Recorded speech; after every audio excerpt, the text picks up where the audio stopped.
El corazón delator, Edgar Allan Poe. Es verdad, soy muy nervioso, horrorosamente nervioso, siempre lo fui, pero ¿por qué pretendéis que esté loco? La enfermedad ha aguzado mis sentidos, sin destruirlos ni embotarlos. Tenía el oído muy fino, ninguno le igualaba. He escuchado todas las cosas del cielo y de la tierra, y no pocas del infierno. ¿Cómo he de estar loco? Atención. Ahora veréis con qué sano juicio y con qué calma puedo referirles toda la historia.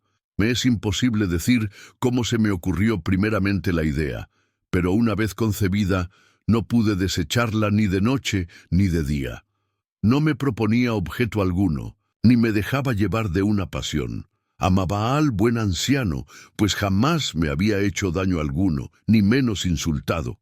No envidiaba su oro, pero tenía en sí algo desagradable. Era uno de sus ojos, sí, esto es. Se asemejaba al de un buitre y tenía el color azul pálido. Cada vez que este ojo fijaba en mí su mirada, se me helaba la sangre en las venas.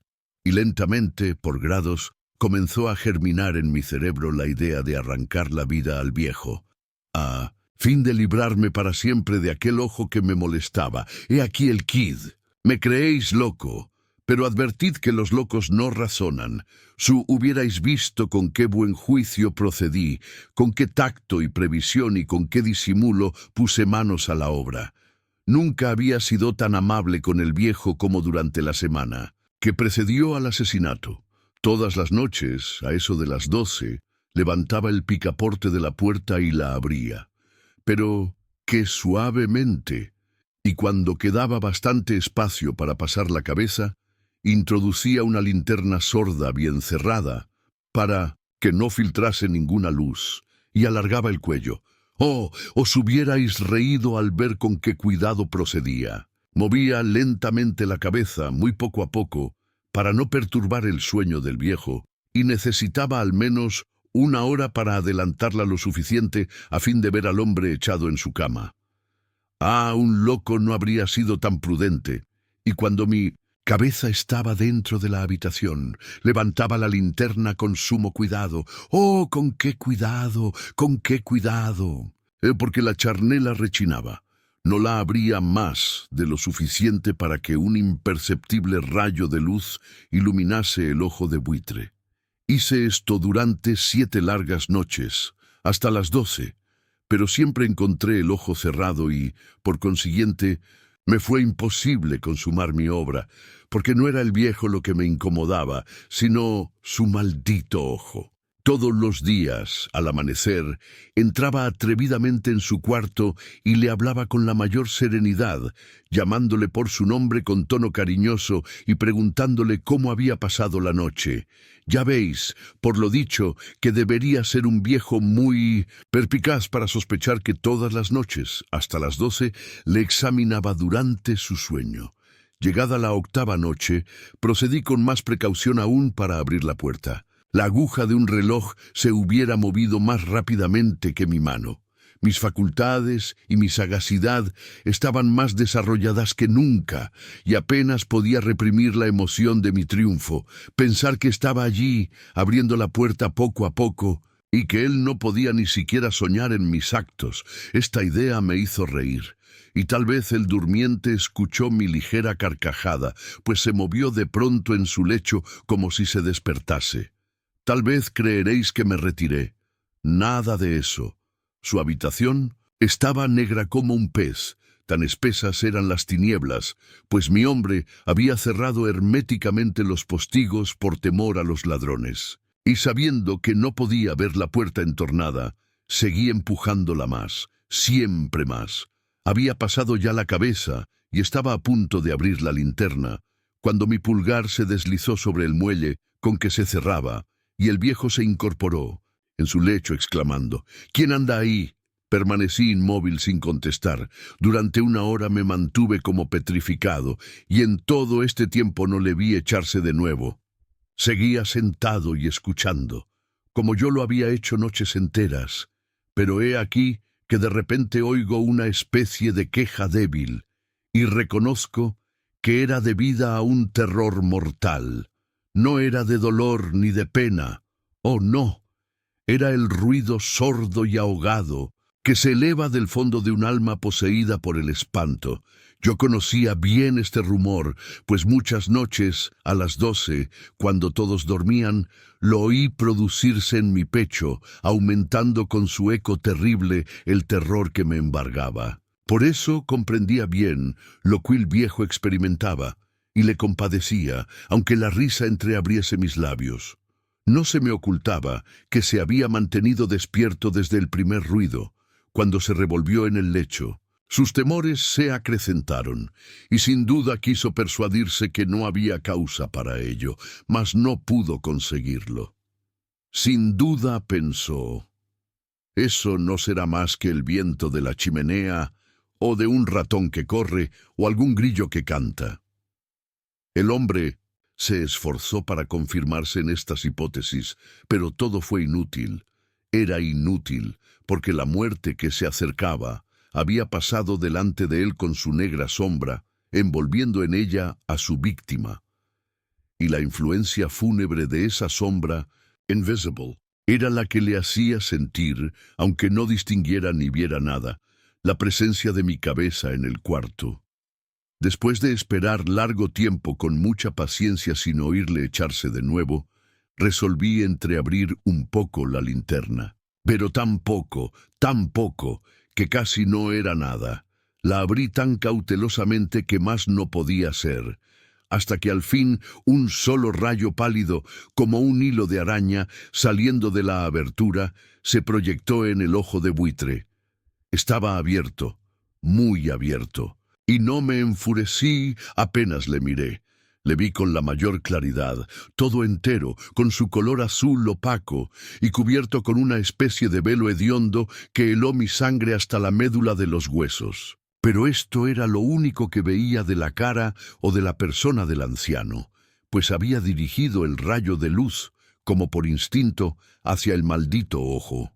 ¿No os he dicho ya que lo que tomabais por locura no es sino un refinamiento de los sentidos? En aquel momento, un ruido sordo, ahogado y frecuente, semejante al que produce un reloj envuelto en algodón, hirió mis oídos. Aquel rumor, lo reconocí al punto, era el latido del corazón del anciano, y aumentó mi cólera, así como el redoble del tambor sobreexcita el valor del soldado. Pero me contuve y permanecí inmóvil, sin respirar apenas, y esforzándome en iluminar el ojo con el rayo de luz. Al mismo tiempo, el corazón latía con mayor violencia, cada vez más precipitadamente y con más ruido.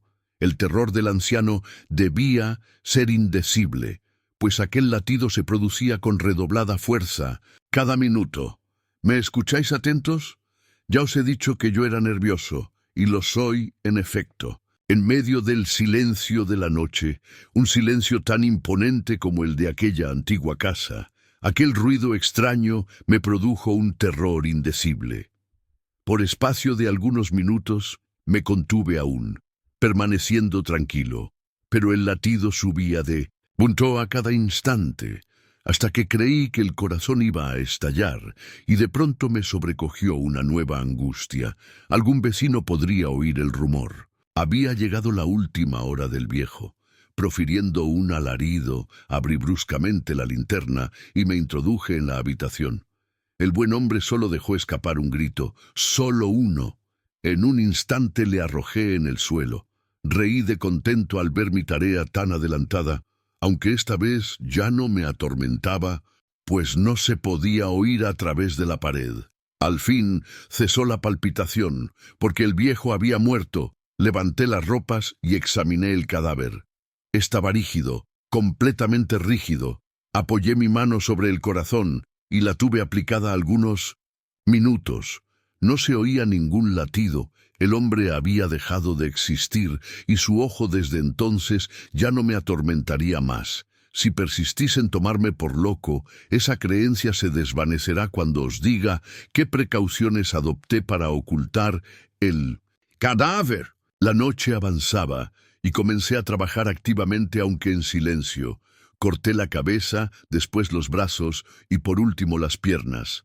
Enseguida arranqué 3 tablas del suelo de la habitación.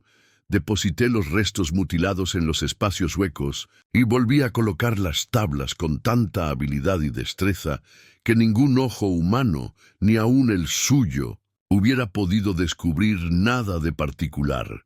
No era necesario lavar mancha alguna, gracias a la prudencia con que procedía. Un barreno la había absorbido toda. ¡Ja, ja! Terminada la operación, a eso de las 4 de la madrugada, aún estaba tan oscuro como a medianoche. Cuando el reloj señaló la hora, llamaron a la puerta de calle, y yo bajé con la mayor calma para abrir, pues ¿qué podía temer ya? 3 hombres entraron, anunciándose cortésmente como oficiales de policía. Un vecino había escuchado un grito durante la noche. Esto bastó para despertar sospechas. Se envió un aviso a las oficinas de la policía y los señores oficiales se presentaban para reconocer el local. Yo sonreí, porque nada debía temer, y recibiendo cortésmente a aquellos caballeros, les dije que era yo quien había gritado en medio de mi sueño. Añadí que el viejo estaba de viaje y conduje a los oficiales por toda la casa, invitándoles a buscar, a registrar perfectamente. Al fin entré en su habitación y mostré sus tesoros, completamente seguros y en el mejor orden. En el entusiasmo de mi confianza, ofrecí sillas a los visitantes para que descansaran un poco, mientras que yo, con la loca audacia de un triunfo completo, coloqué la mía en el sitio mismo donde yacía el cadáver de la víctima. Los oficiales quedaron satisfechos y convencidos por mis modales. Yo estaba muy tranquilo. Se sentaron y hablaron de cosas familiares, a las que contesté alegremente. Mas al poco tiempo sentí que palidecía y ansié la marcha de aquellos hombres. Me dolía la cabeza, me parecía que mis oídos zumbaban, pero los oficiales continuaban sentados, hablando sin cesar. El zumbido se pronunció más, persistiendo, con mayor fuerza. Me puse a charlar sin tregua para librarme de aquella sensación, pero todo fue inútil, y al fin descubrí que el rumor no se producía en mis oídos. Sin duda, palidecí entonces mucho, pero hablaba todavía con más viveza, alzando la voz, lo cual no impedía que el sonido fuera en aumento. ¿Qué podía hacer yo? Era un rumor sordo, ahogado, frecuente, muy análogo al que produciría un reloj envuelto en algodón. Respiré fatigosamente.